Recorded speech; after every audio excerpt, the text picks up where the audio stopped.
पुत्र तखत दे मालिक दसां पातशाहियां दी आत्मिक जोत आद श्री गुरु ग्रंथ साहिब महाराज जी की निੱਘੀ गोद में जुड़ बैठी साध संगत जी। वाहिगुरु जी का खालसा वाहिगुरु जी की फतेह। आप सब गुरु मान्यो ग्रंथ गुरमत समागम दे विच गुरु घर दे ढाडियां रागियां कथावाचकां दे पासों गुरमत अते गुर इतिहास ते गुरु के सिखां दा इतिहास सरवण कर रहे हो।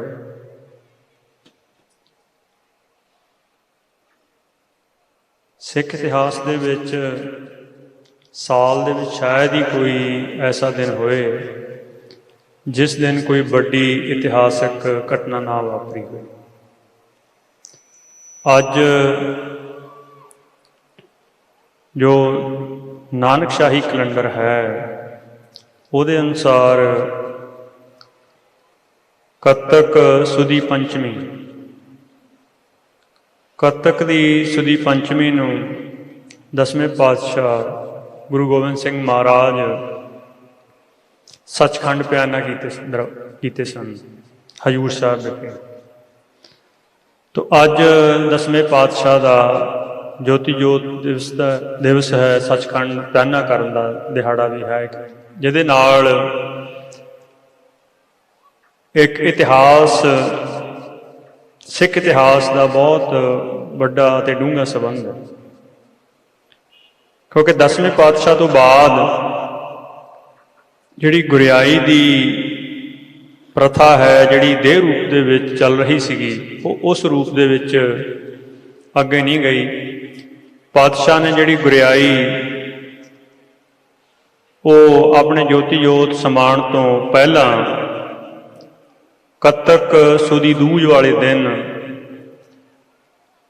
हजूर साहब विखे गुरु ग्रंथ साहिब आदि श्री गुरु ग्रंथ साहिब ते गुरु खालसा पंथ नूं सांझे रूप दे विच बख्शिश कर दी। इतिहास दे विच ये जिक्र आंदा कि पातशाह ने जदों सचखंड प्याना करन दे संबंध दे विच अपने सिखां नूं दस्सिया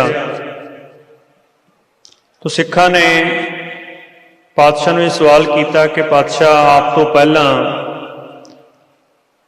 सारियां पातशाहियां ने अपने जाण तो पहला अगले गुरु की 10 सिखां नूं पाई, आप जी सानू किहड़े गुरु दे पल्ले ला के चले। तो उस वक्त पातशाह ने जिहड़ी कत्तक की मस्या हुंदी, कत्तक की मस्या वाले दिन गुरु ग्रंथ साहिब महाराज का अखंड पाठ शुरू करवाया।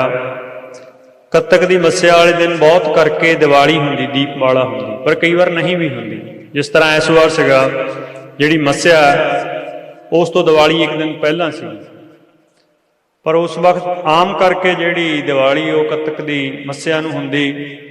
तो पातशाह ने उस मस्या वाले दिन कत्तक की मस्या वाले दिन अखंड पाठ शुरू कराया और वह कत्तक सुदी दूज नूं भोग पिया। तो जदों भोग तो उपरंत दीवान सजिया उस वक्त पातशाह ने गुरु ग्रंथ साहिब महाराज की ताबिया भाई मनी सिंह जी शहीद भाई मनी सिंह जी होना की सेवा लाई और उस तो बिना 5 सिंह गुरु ग्रंथ साहिब महाराज की ताबिया खड़े किए। उन्होंने 5 सिंघां दे विच शहीद बाबा दीप सिंह जी, 5 प्यारिਆਂ ਦੇ ਵਿੱਚੋਂ भाई धर्म सिंह जी, शहीद बाबा गुरबख्श सिंह जी, भाई संतोख सिंह जी और भाई हर सिंह जी, ये 5 सिंह खड़े करके पातशाह ने 5 पैसे रख के नारियल रख के गुरु ग्रंथ ते गुरु पंथ नूं सांझे रूप दे विच गुरियाई दित्ती।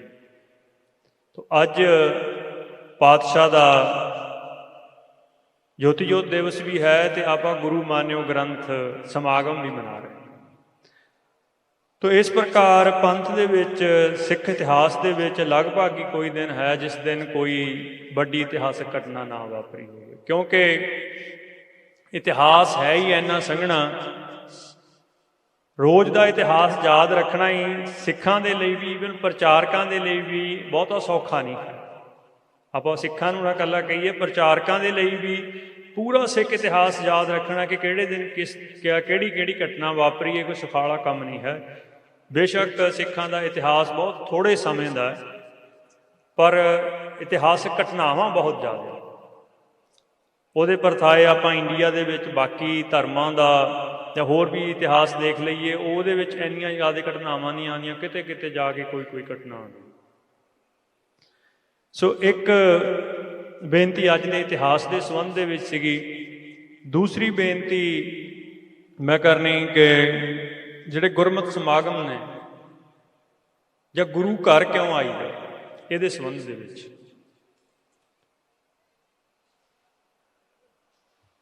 ਗੁਰੂ ਘਰ ਜਦੋਂ ਕੋਈ ਸਰੀਰ ਕਰਕੇ ਆਉਂਦਾ ਤਾਂ ਉਹਦੇ ਵਿੱਚ 5-6 ਗੱਲਾਂ ਨੇ ਜਿਹਦਾ ਧਿਆਨ ਰੱਖਣਾ ਹੁੰਦਾ, ਜਿਸ ਕਰਕੇ ਜਿਸ ਤਰੀਕੇ ਦੇ ਨਾਲ, ਜਿਸ ਰਹਿਤ ਬਹਿਤ ਦੇ ਵਿੱਚ ਗੁਰੂ ਘਰ ਆਈ।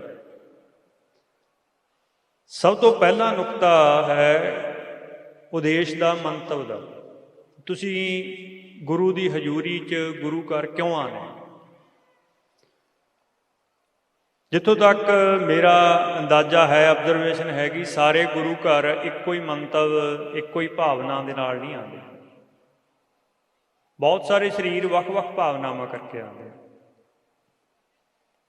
ਕੁਛ ਸਰੀਰ ਇੱਥੇ ਰੌਣਕ ਦੇਖਣੀ ਆਉਂਦੇ। ਉਹਨਾਂ ਨੂੰ ਪੁੱਛੋ, ਇੰਨਾ ਵੀ ਪੁੱਛੋ ਵੀ ਸਮਾਪਤੀ 'ਤੇ ਹੁਕਮਨਾਮਾ ਹੋਇਆ ਕਿਹੜੇ ਪਾਤਸ਼ਾਹ ਦਾ ਆਇਆ, ਕਿਹੜੇ ਰਾਗ 'ਚ ਆਇਆ, ਉਹਦਾ ਭਾਵ ਅਰਥ ਜਾਂ ਹੋਰ ਉਹ ਤੋਂ ਬਾਅਦ ਦੀ ਗੱਲ। ਕਈ ਵਾਰ ਇੰਨਾ ਵੀ ਸੁਣਾ ਨਹੀਂ ਹੁੰਦਾ, ਬਹੁਤਿਆਂ ਤੋਂ ਨਹੀਂ ਸੁਣਾ। ਤੇ ਉਹ ਇਸ ਕਰਕੇ ਆਉਂਦੇ ਕਿ ਉਹਨਾਂ ਦੀ ਭਾਵਨਾ ਕੁਛ ਹੋਰ ਹੁੰਦੀ ਆ। ਉਹ ਕੋਈ ਰੌਣਕ ਦੇਖਣਾ ਦਾ, ਕੁਛ ਲੋਕ ਸਿਰਫ ਲੰਗਰ ਪਦਾਰਥ ਕਰਕੇ ਹੀ ਆਉਂਦੇ।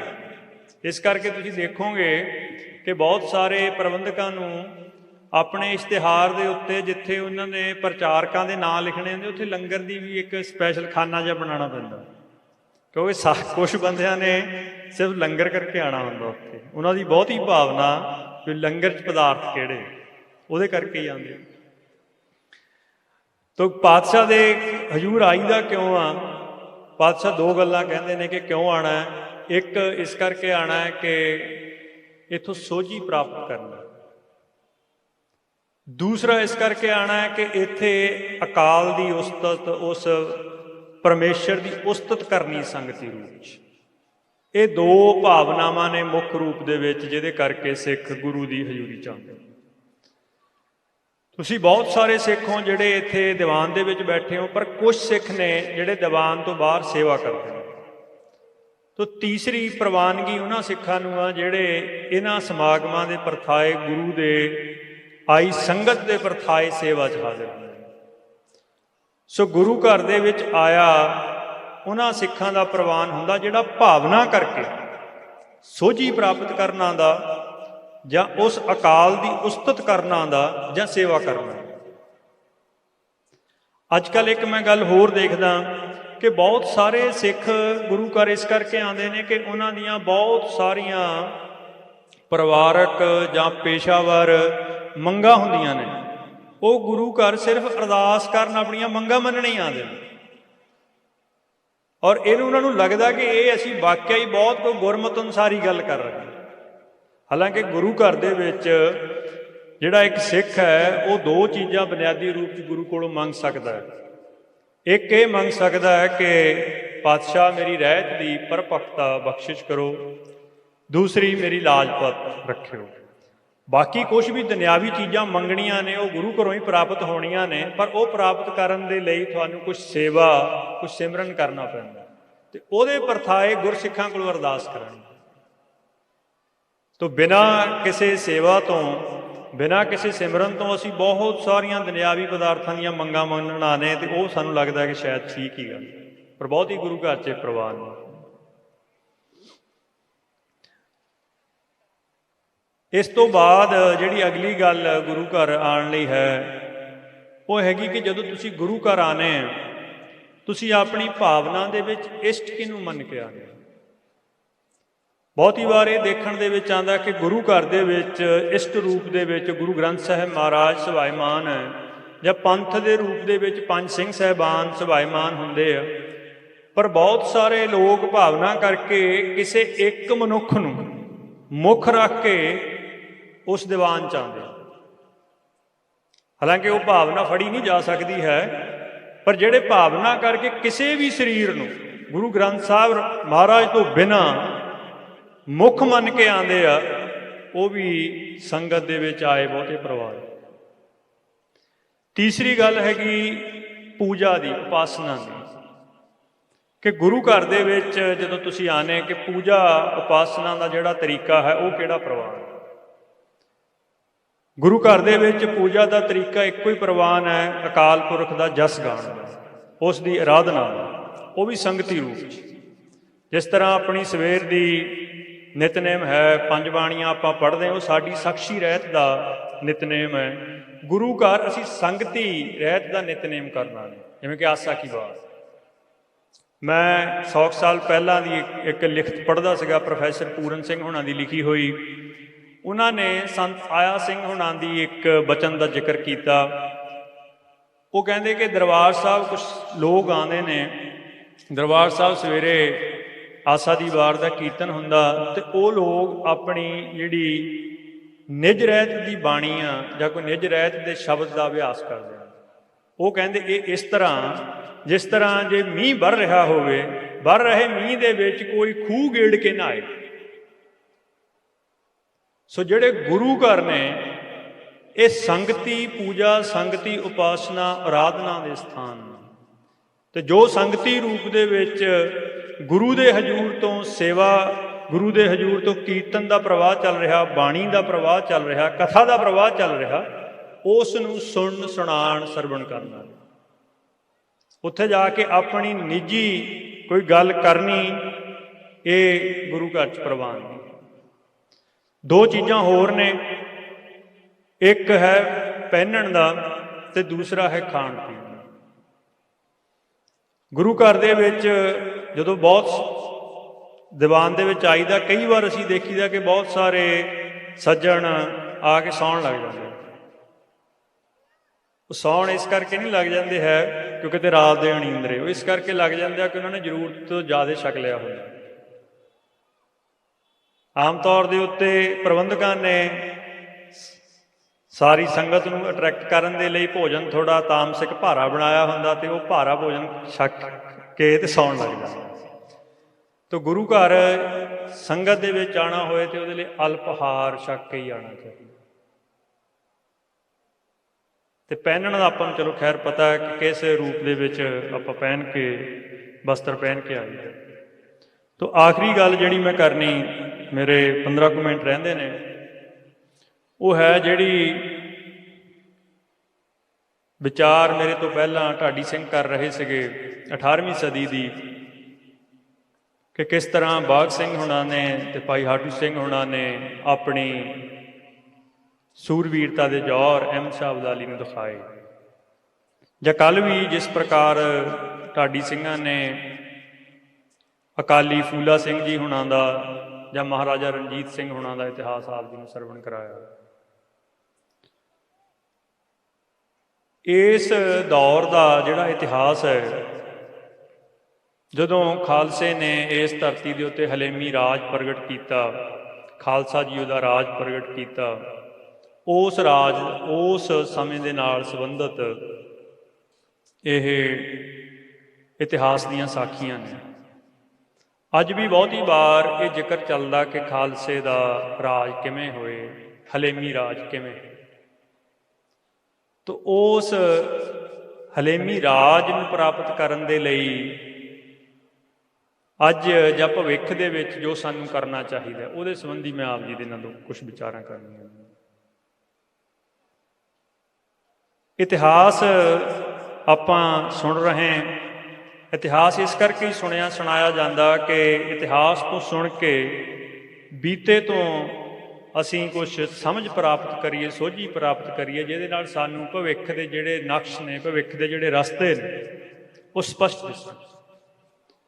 ਜੇ ਕੋਈ ਵੀ ਇਤਿਹਾਸ ਸੁਣਨ ਤੋਂ ਸਾਨੂੰ ਕੋਈ ਭਵਿੱਖ ਦੇ ਲਈ ਰਾਹ ਨਹੀਂ ਮਿਲਦਾ ਹੈ ਤਾਂ ਉਹ ਕੰਨ ਰਸਾ ਹੀ ਹੈ। ਉਹ ਜਿੱਦਾਂ ਬਾਕੀ ਕੋਈ ਹੋਰ ਡਰਾਮਾ ਜਾਂ ਹੋਰ ਕੋਈ ਨਾਟਕ ਚੇਟਕ ਹੈ, ਉਸੇ ਤਰ੍ਹਾਂ ਹੀ ਤੁਹਾਡਾ ਇਤਿਹਾਸ। ਜੇ ਤੁਹਾਨੂੰ ਇਤਿਹਾਸ ਸੁਣਿਆ ਆਪਣਾ ਨਿੱਜੀ ਜਾਂ ਸਾਂਝਾ ਪੰਥਕ ਭਵਿੱਖ ਹੈ ਜਿਹੜਾ, ਉਹ ਸਪਸ਼ਟ ਨਹੀਂ ਦਿਸਦਾ। ਸੋ ਇਤਿਹਾਸ ਦੇ ਵਿੱਚ ਸਿੱਖਾਂ ਨੇ ਰਾਜ ਕਿਵੇਂ ਲਿਆ, ਜਾਂ ਗੁਰੂ ਗ੍ਰੰਥ ਸਾਹਿਬ ਮਹਾਰਾਜ ਦੇ ਵਿੱਚ ਰਾਜ ਲੈਣ ਦੇ ਲਈ ਜੋ ਗੱਲਾਂ ਦਸੀਆਂ ਨੇ, ਜਿੰਨੀ ਕੁ ਮੈਨੂੰ ਸੋਝੀ ਉਹਦੇ ਸੰਬੰਧੀ ਮੈਂ ਆਪ ਜੀ ਦੇ ਨਾਲ ਸੰਖੇਪ ਜੀ ਵਿਚਾਰ ਕਰਾਂਗਾ। ਜਿਹੜਾ 18ਵੀਂ ਸਦੀ ਦਾ ਇਤਿਹਾਸ ਹੈ, ਉਹਦਾ ਇੱਕ ਸਰੋਤ ਭਾਈ ਰਤਨ ਸਿੰਘ ਭੰਗੂ ਹੋਣਾ ਦਾ ਲਿਖਿਆ ਹੋਇਆ ਸ੍ਰੀ ਗੁਰੂ ਪੰਥ ਪ੍ਰਕਾਸ਼। ਤੇ ਸ੍ਰੀ ਗੁਰੂ ਪੰਥ ਪ੍ਰਕਾਸ਼ ਦੇ ਵਿੱਚ ਇਸੇ ਹੀ ਨੁਕਤੇ ਤੋਂ ਸ਼ੁਰੂਆਤ ਹੁੰਦੀ ਹੈ ਕਿ ਸਿੱਖਾਂ ਨੂੰ ਰਾਜ ਕਿਵੇਂ ਮਿਲਿਆ। ਕਿਉਂਕਿ ਰਾਜ 18ਵੀਂ ਸਦੀ ਤੱਕ ਲਗਭਗ ਉਹਨਾਂ ਨੂੰ ਮਿਲਦਾ ਸੀਗਾ ਜਿਹੜੇ ਘੱਟੋ ਘੱਟ ਤਿੰਨਾਂ 'ਚ ਕੋਈ ਇੱਕ ਸ਼ਰਤ ਪੂਰੀ ਕਰੇ, ਜਾਂ ਰਾਜ ਉਹਨਾਂ ਨੂੰ ਮਿਲਦਾ ਸੀਗਾ ਜਿਹੜੇ ਕਿਸੇ ਸ਼ਾਹੀ ਘਰਾਣੇ ਦੇ ਵਿੱਚ ਪੈਦਾ ਹੋਏ ਹੋਣ, ਜਿਹੜੇ ਪੁਸ਼ਤ ਦਰ ਪੁਸ਼ਤ ਰਾਜ ਕਰਦੇ ਹੋਣ, ਜਾਂ ਰਾਜ ਉਹਨਾਂ ਦਾ ਹੁੰਦਾ ਜਿਨ੍ਹਾਂ ਦੀ ਕਿਸੇ ਇੱਕ ਖਿੱਤੇ ਦੇ ਵਿੱਚ ਬਹੁ ਗਿਣਤੀ ਹੋ ਜਾਏ, ਜਾਂ ਰਾਜ ਉਹਨਾਂ ਦਾ ਹੁੰਦਾ ਜਿਨ੍ਹਾਂ ਨੂੰ ਬਹੁ ਗਿਣਤੀ ਰਾਜ ਕਰਨ ਦੇ ਲਈ ਕਹੇ ਤੁਸੀਂ ਸਾਡੇ ਬਾਦਸ਼ਾਹ।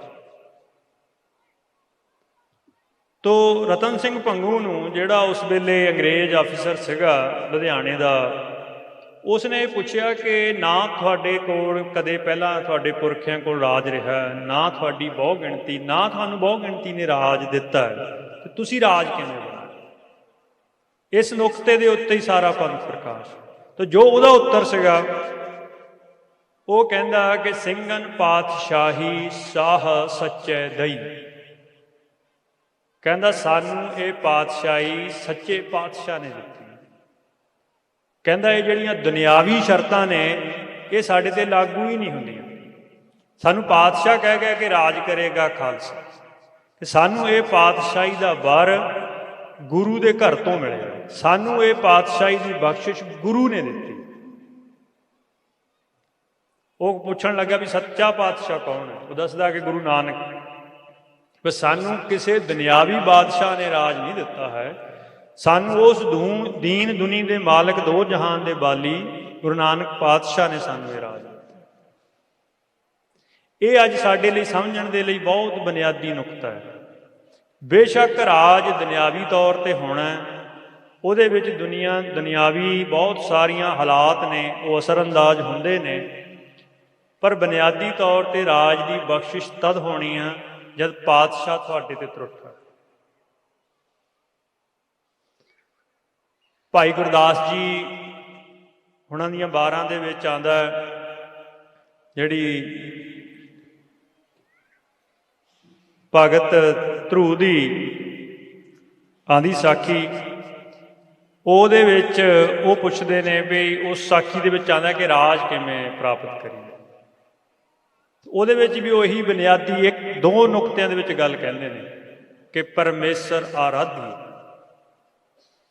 ਜਦੋਂ ਉਹ ਆਪਣੀ ਮਾਤਾ ਨੂੰ ਪੁੱਛਦਾ ਜਾ ਕੇ, ਤਾਂ ਮਾਤਾ ਇਹ ਉੱਤਰ ਦਿੰਦੀ। ਉਹ ਪੁੱਛਦੇ ਕਿਸ ਉਦਮ ਤੇ ਰਾਜ ਮਿਲੈ, ਸ਼ਤਰੂ ਤੇ ਹੋਵਨ ਸਭ ਮੀਤਾ। ਉਹ ਉੱਤਰ ਦਿੰਦੀ ਪਰਮੇਸ਼ਰ ਆਰਾਧੀਐ, ਜਿੱਦੂ ਹੋਈਐ ਪਤਿਤ ਪਨੀਤਾ। ਇਹ ਬੁਨਿਆਦੀ ਇੱਕ ਨੁਕਤਾ ਹੈ ਜਿਹੜਾ ਅੱਜ ਬਹੁਤੀ ਵਾਰੀ ਅਸੀਂ ਰਾਜ ਦੀ ਗੱਲ ਕਰਨ ਵੇਲੇ ਭੁੱਲ ਜਾਂਦੇ। ਇਹ ਜਦੋਂ ਅੰਗਰੇਜ਼ ਇੱਥੇ ਆਏ ਨੇ, ਉਹਨਾਂ ਨੇ ਆ ਕੇ ਇਹ ਗੱਲ ਸ਼ੁਰੂ ਕੀਤੀ ਕਿ ਰਾਜ ਹੋਰ ਚੀਜ਼ ਹੈ, ਧਰਮ ਹੋਰ ਚੀਜ਼ ਹੈ। ਅੱਜ ਸਾਨੂੰ ਵੀ ਬਹੁਤਿਆਂ ਨੂੰ ਇਹ ਲੱਗਣ ਲੱਗ ਪਿਆ ਹੋਇਆ ਵੀ ਜਿਹੜੇ ਰਾਜ ਕਰਨ ਵਾਲੇ ਬੰਦੇ ਨੇ, ਜੇ ਉਹ ਧਰਮੀ ਨਾ ਵੀ ਹੋਣ ਸ਼ਾਇਦ ਤਾਂ ਵੀ ਚੱਲ ਜਾਣ, ਪਰ ਗੁਰੂ ਘਰ ਦੇ ਵਿੱਚ ਇਹ ਕਦੇ ਪ੍ਰਵਾਨ ਨਹੀਂ। ਅੱਜ ਅਸੀਂ ਉਸ ਵਿਚਾਰਧਾਰਾ ਤੋਂ ਗ੍ਰਸੇ ਹੋਣ ਕਰਕੇ ਹੀ ਹੋਇਆ ਹੈ ਕਿ ਅਸੀਂ ਬਿਲਕੁਲ ਅਧਰਮੀ ਲੋਕਾਂ ਨੂੰ ਵੀ ਰਾਜ ਕਰਨ ਦਾ ਆਪਣੇ ਉੱਤੇ ਮੌਕਾ ਦਿੱਤਾ। ਸੋ ਇਹ ਗੱਲ ਆਪਾਂ ਯਾਦ ਰੱਖੀਏ ਕਿ ਸਾਨੂੰ ਰਾਜ ਦੀ ਜਿਹੜੀ ਬਖਸ਼ਿਸ਼ ਹੈ ਉਹ ਗੁਰੂ ਘਰ ਤੋਂ। ਤੀਜੇ ਪਾਤਸ਼ਾਹ ਵੀ ਦੱਸਦੇ ਨੇ ਵੀ ਰਾਜ ਕਿੱਦਾਂ ਮਿਲਦਾ।